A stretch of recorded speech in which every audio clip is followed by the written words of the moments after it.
Mr. Allard will begin with 2 minutes for opening remarks. That wasn't a question.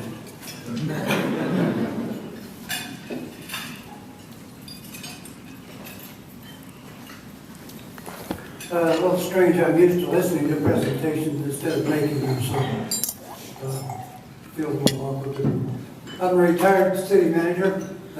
2 cities in Missouri, one of which was Columbia, Missouri, for 12 years prior to coming to Arvada. I've been an Arvada resident for about 30 years. Most of that time I've been an employee in the city manager's office, or I've been sitting on the city council, since retirement at least.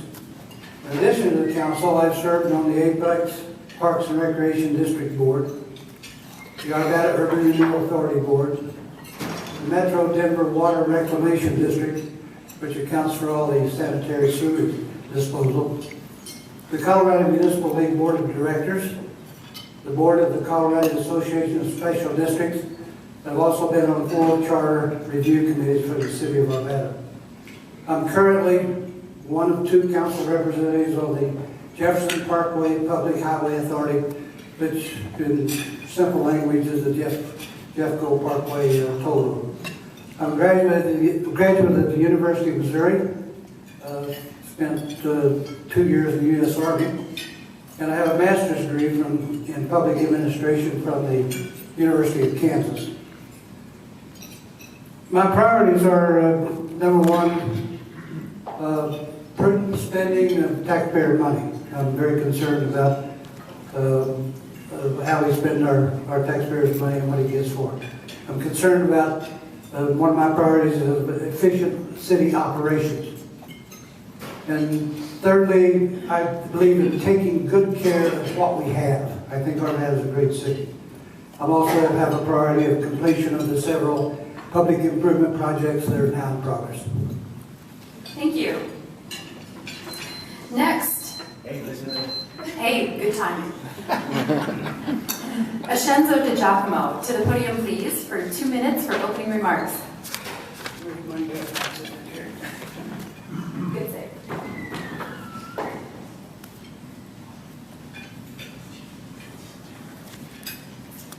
Okay, let's see, those are always off for me. First, I can't see all of you with glasses on, so I'll see what I can do my best here. My name is Ascenzo Di Giacomo. I'm an Arvada West grad. My family's been in Arvada for about 40 years. I felt it was important at this time in my life to come to the city council race, and because I feel that the next 10 years in Arvada will shape the future for myself and my daughter and for the citizens of Arvada. I think there's a lot of very important things going on, and there's a lot of people that I think are very concerned about what's going on, and I think that's why I'm here today. I've worked in the architecture and planning profession for about 25 years.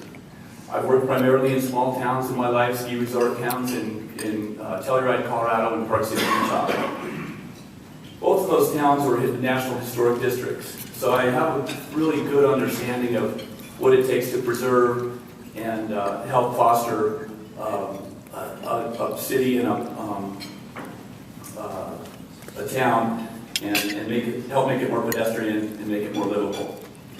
I'd like to take my expertise and help build a community in this town. I got into the race for a number of reasons. I'd like to bring transparency to the public process. I'd like to bring a more goal-oriented problem-solving process to the council chambers. I'd like to raise the bar when it comes to sustainability in this town. And I think I can do that with a thoughtful, methodical approach to decision-making. I urge you to follow me a little bit in social media and websites and so forth. This came on me a little bit quick. I just decided a couple weeks ago to get in the race, and I appreciate your patience and so forth today, and in the future me getting up to speed on some of the issues. But I think you'll find that that my decision-making process is very thoughtful and definitely can take an opportunity to listen to the voters. Thank you. Thanks. Go ahead and sit here, Mr. Di Giacomo. Sit here, you'll get the next question, or the first question after opening remarks. All right, let me grab mine.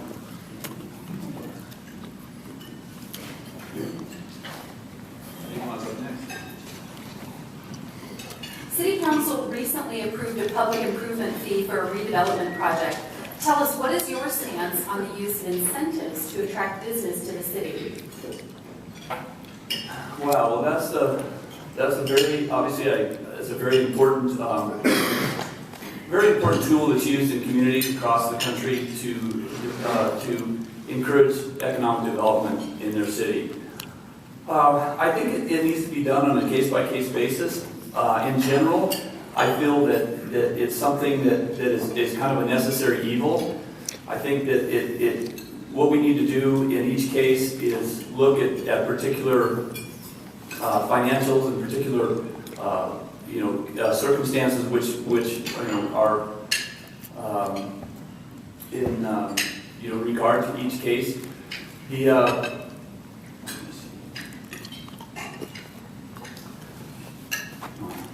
Okay, so and I think that there's a lot of my walking the streets so far in the last couple of weeks. I've found that there's a lot of people that are really confused about it. And I think one of the main things that we need to do, whether we use it or not, is just educate the people. It's something that a lot of people in this room may understand, and we hopefully, those of us at this table understand.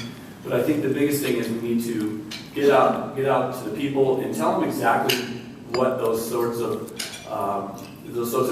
policies and procedures, how it affects the city's bottom line, the tax base, and so forth. Thank you. And then go ahead and stay nearby. I'll be alternating back and forth with the candidates and the questions. Don Allard. Go ahead and join us here at the podium if you would. And the same question for you. City Council recently approved a public improvement fee for a redevelopment project. What is your stance on the use of incentives to attract business to the city? Well, for those of you who've lived here a long time, I don't think there's any questions about it. Of course, you have to do it. When you have a metropolitan area where the boundaries of the various cities, you can't tell when you're in one city and then another one. And businesses have the option of going to various city councils and saying, I'd like to go to business in your town, but I got a deal going with Westminster, and if they offer me more, I might go there. So, obviously, yes, I am in favor of being involved as a local city council, as most of you know, for several years, and we've done this before. If we do not do this incentive, basically I'm opposed to it. I don't think we'll use taxpayer money to subsidize businesses, but you have to deal with reality. And if we don't give these incentives, then we don't have business. Therefore, you don't have any revenue. And I think the thing that's the problem is that lots of people don't understand what this is all about. But if you don't give the incentive to the developer on the business, then there's revenue that you won't have. And the truth of the matter is we're not giving them anything. We're getting additional revenue for the city, as well as getting some public improvements that the city otherwise might not be able to do. So absolutely, I think we should use this tool to attract business. Thank you. Okay, go ahead and stay, because you'll get to answer the next question first. What's your stance on transferring operational control of the Arvada Center to a nonprofit foundation? I think this is one of the more important decisions that the city has in front of them. And the answer is I don't know yet. We've had a focus group or a committee studying this matter. They've made a recommendation to the city council that the transfer of governance and the transfer of the operation of the center should be transferred to a not-for-profit corporation who would then basically operate the Arvada Center. However, the recommendation also is that the city would continue to subsidize the operation of the Arvada Center in the same amount as now doing. That bothers me a little bit. To simply turn an operation that the city's been operating for, 40 years now, to somebody I don't know, I don't know yet what I think about it. The staff is considering the matter, and I think, back to my favorite saying, the devil's in the details. What kind of lease agreement and operational agreement will we have with this new not-for-profit corporation? Then I will decide whether I'm in favor or not. The staff will make a recommendation, and as well as everybody have to be 4 members of the council approve it or disapprove it. Thank you. Okay, stay nearby. and we'll be alternating the candidates back and forth. Ascenzo de Giacomo, same question for you. What is your stance on transferring operational control of the Arvada Center to a nonprofit foundation? Well, this one kind of hit me a little bit off the left field. I don't have a lot of information on this so far, and I can echo some of Don's remarks that there is a lot to be considered here. I would just say I would look through it for myself as just as a financial filter on the table, and just kind of see how it would benefit the center if it went to a nonprofit. If they were able to get more, some sort of additional federal funding or something to create a center that is already thriving and competing, in the Denver market for, some of the best arts and cultures in the city. I think we can all be very proud of that. I think it is an important issue. I will look at it very closely with everybody else and try to make sure that we do the most physically sound decision, and also just the one that would benefit, obviously, us as users and the Arvada Center itself. Excellent, thank you. Okay, stay nearby. We'll answer the next question first. Okay. When the moratorium expires, are you in favor of allowing and regulating the sale of marijuana or prohibiting it in Arvada?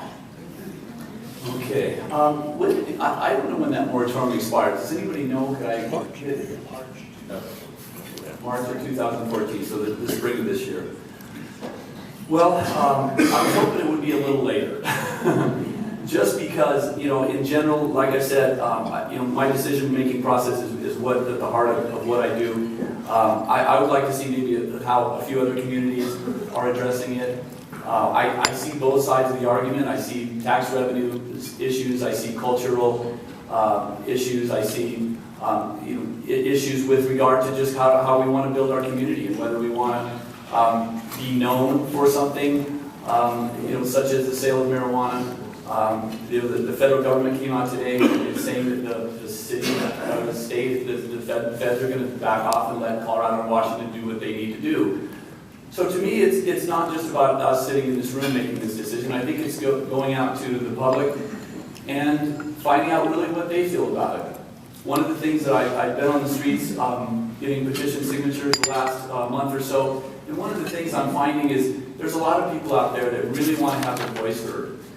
And I don't think necessarily it's a few minutes here in the council meeting, a few minutes in the beginning, or a few minutes in the end. I think it's we have to go out and reach out if it's polling, if it's online polling, or if it's some kind of a mailer or something. I think it's really important that we get the citizens to actually to give us their voice on these issues.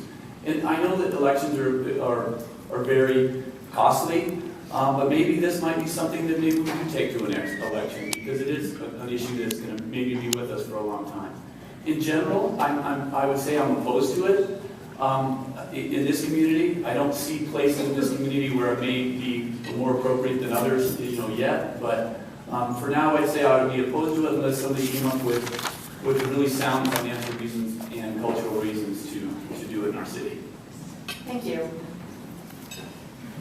Mr. Allard, same question for you. When the moratorium expires, are you in favor of allowing and regulating the sale of marijuana or prohibiting it? I agree with some of the previous comments. It's a perplexing question to me. The United States government doesn't allow it. The state of Colorado voters approved it.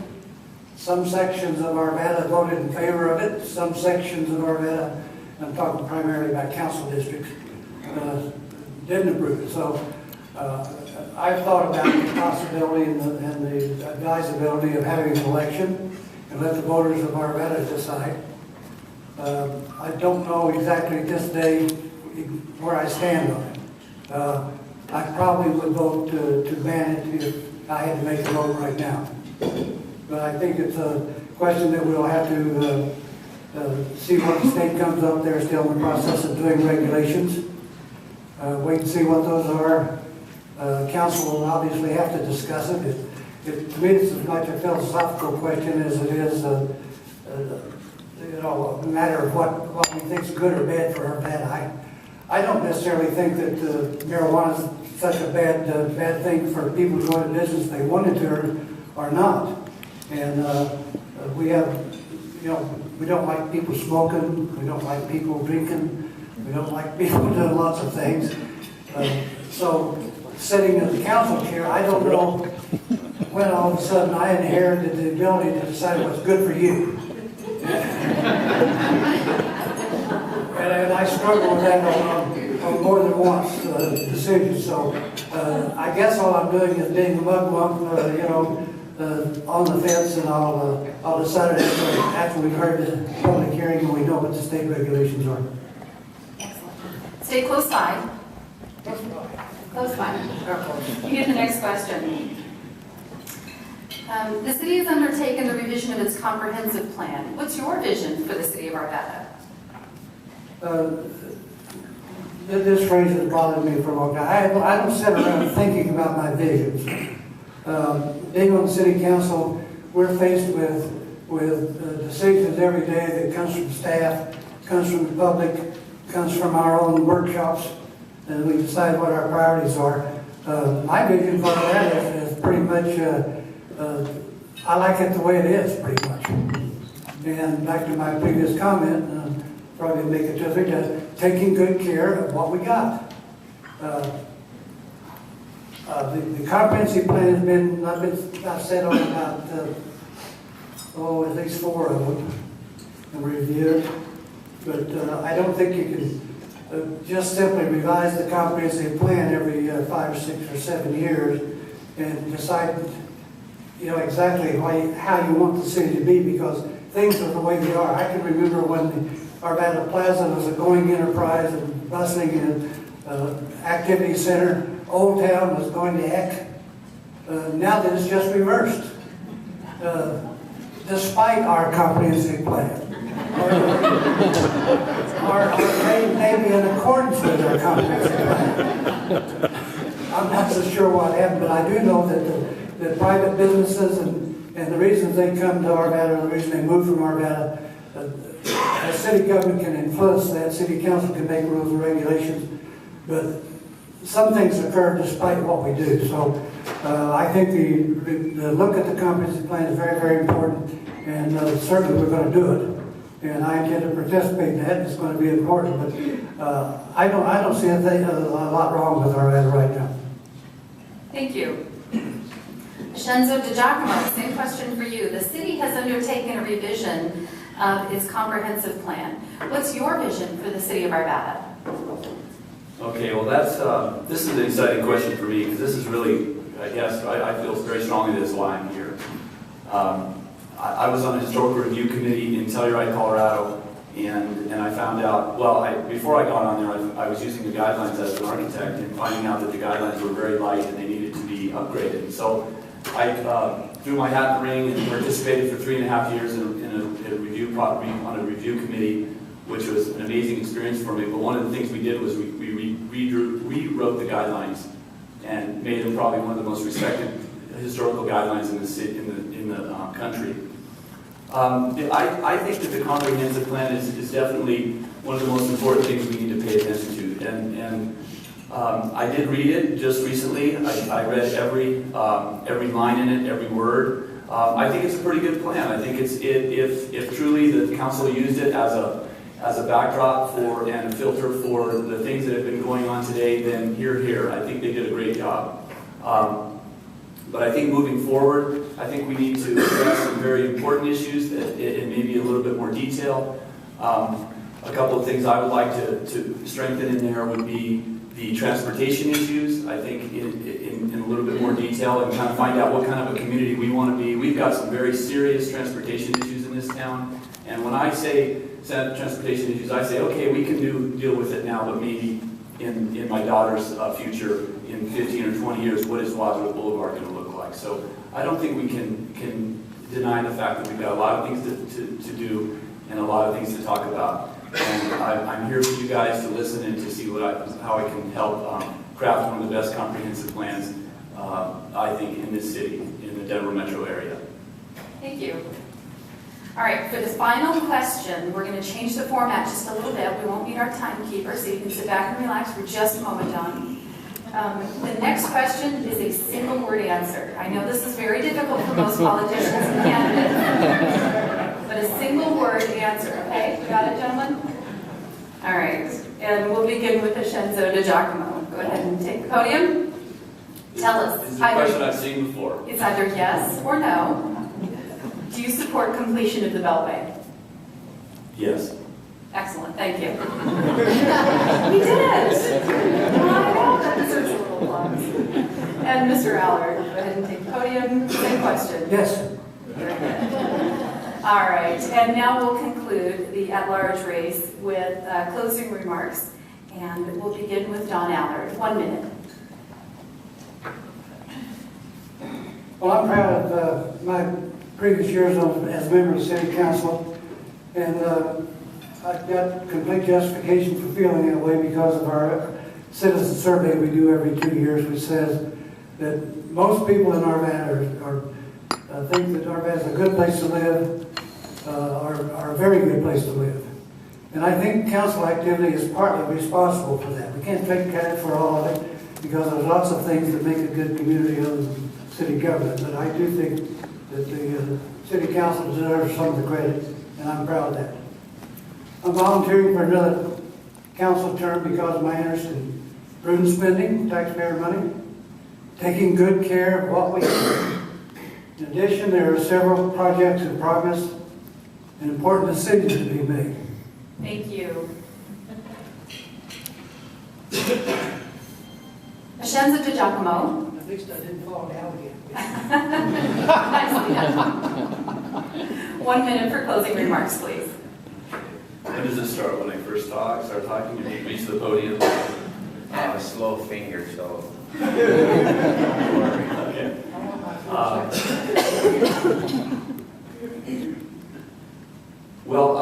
I've mentioned some things already about some of the things I'd like to focus on, and I think I'd just like to reiterate some of those. One of the things I'd like to do is bring some transparency to the public process. Very, very important as I talk to citizens out there. And I don't want to be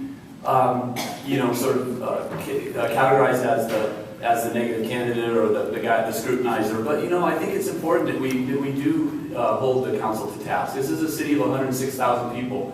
We're one of the largest cities in Colorado. We have a great history and a great legacy to uphold, and I think we need to bring the citizens in, involve them, let their voices be heard, and create a process that does not make them feel alienated. It feels like they have, even if the decision doesn't go their way, then they felt it was fair and equitable. I'd like to bring along with that a more goal-oriented problem-solving process to the council. Thank you. That was 2 minutes? 1 minute. Oh, I'm sorry. Let's thank both of the at-large candidates.